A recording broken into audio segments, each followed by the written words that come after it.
As common as the practice is, it can be pretty tricky to adapt an existing story for the comic medium. Far too many of these adaptations are rushed, poorly executed affairs that disrupt the flow of the source material. Even when the adaptation is competently handled, readers are often left with a story that regurgitates the source material without bringing anything new or exciting to the table.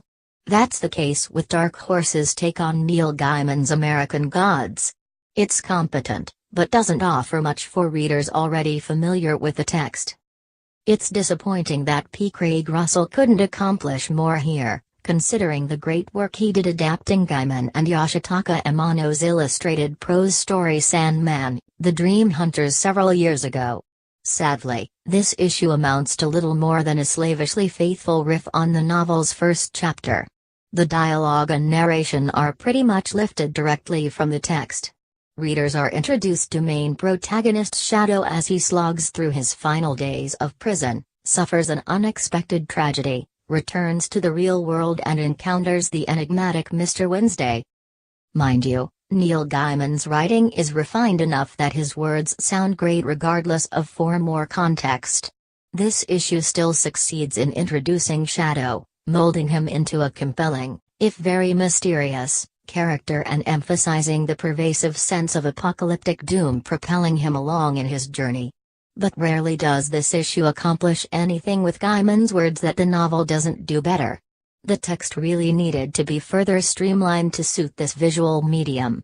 There's rarely an excuse for any comic to cram so many words onto a page when the purpose of the artwork is to shoulder the storytelling burden.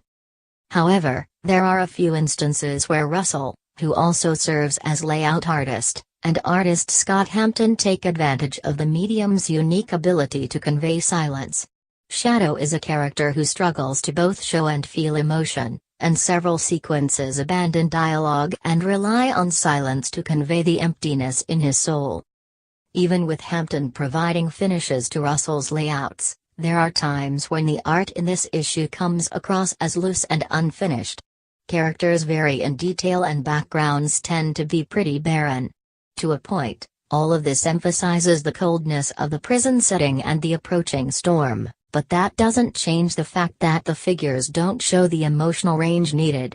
It's telling that the book becomes much more engaging during the epilogue sequence, which Russell illustrates himself and does a better and more consistent job of adding visual flourish to Gaiman's flowery prose. American Gods, Shadows is shaping up to be a competent adaptation of the source material, but one that only sporadically uses the new medium to good effect. The rest of the time, the heavy reliance on Gaiman's original text begs the question of why readers shouldn't just turn to the novel instead.